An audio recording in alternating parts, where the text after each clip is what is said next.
ಈಗ ಇಂದಿನ ಪತ್ರಿಕೆಗಳ ಇಣುಕು ನೋಟ. ಸಾಂಸ್ಕೃತಿಕ ಸಂಪರ್ಕಕ್ಕೆ ದೂರ ಅಡ್ಡಿಯಾಗದು. ಅರ್ಜೆಂಟೀನಾದ ಭಾರತೀಯರ ಸ್ವಾಗತಕ್ಕೆ ಪ್ರಧಾನಿ ಮೋದಿ ಸಂತಸ. ಕೋವಿಡ್ ಲಸಿಕೆಯಿಂದ ಹೃದಯಕ್ಕಿಲ್ಲ ಹಾನಿ. ಜಯದೇವ ಆಸ್ಪತ್ರೆ ಮುಖ್ಯಸ್ಥರ ನೇತೃತ್ವದ ತಜ್ಞರ ವರದಿ ಸರ್ಕಾರಕ್ಕೆ ಸಲ್ಲಿಕೆ. ಬಿಪಿ ಶುಗರ್ ಭಾರಿ ಡೇಂಜರ್. ಗಣಿ ನಷ್ಟ ವಸೂಲಿಗೆ ಉಪಸಮಿತಿ.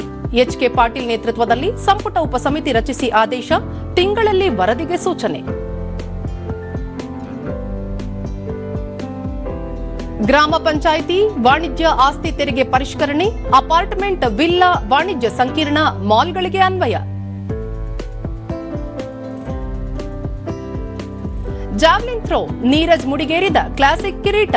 ಹಾಲಿ ವಿಶ್ವ ಚಾಂಪಿಯನ್ಗೆ ಸತತ 3ನೇ ಅಗ್ರಸ್ಥಾನ.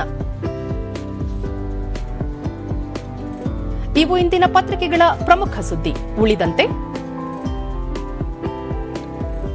ಕೋವಿಡ್ ಬಳಿಕದ ಭಾರತ ಸದೃಢ. ಮೇಡ್ ಇನ್ ಇಂಡಿಯಾ ಉತ್ಪನ್ನಗಳಿಗೆ ಖ್ಯಾತಿ. ಸಚಿವ ಪಿಯೂಷ್ ಗೋಯಲ್. 14ಕ್ಕೆ ಸಚಿವ ಗಡ್ಕರಿಯಿಂದ ಸಿಗಂದೂರು ಸೇತು ಲೋಕಾರ್ಪಣೆ. ಇದು ದೇಶದ 2ನೇ ಉದ್ದದ ಸೇತುವೆ.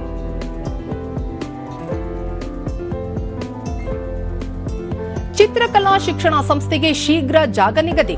ಪ್ರೊಫೆಸರ್ ಎಂಎಸ್ ನಂಜುಂಡರಾವ್ ಪ್ರಶಸ್ತಿ ಪ್ರದಾನ ಸಮಾರಂಭದಲ್ಲಿ ಸಚಿವರ ಭರವಸೆ. ಕಳಪೆ ಹೆಲ್ಮೆಟ್ ವಿರುದ್ಧ ಸಮರ. ಮಾರಾಟ ಮಳಿಗೆಗಳ ಮೇಲೆ ಪೊಲೀಸರು, ಸಾರಿಗೆ, ಮಾಪನ ಇಲಾಖೆ ದಾಳಿ. ಟೆಸ್ಟ್ ಕ್ರಿಕೆಟ್ ಕ್ಯಾಪ್ಟನ್ ಗಿಲ್ ಛಲ. ಭಾರತದ ಜಯದ ಕನಸಿಗೆ ಬಲ. ಏಜ್ಬಾಸ್ಟನ್ನಲ್ಲಿ 4ನೇ ದಿನವೂ ರನ್ ಪ್ರವಾಹ ಹರಿಸಿದ ಭಾರತ. ಸರಣಿ ಸಮಬಲ ನಿರೀಕ್ಷೆ.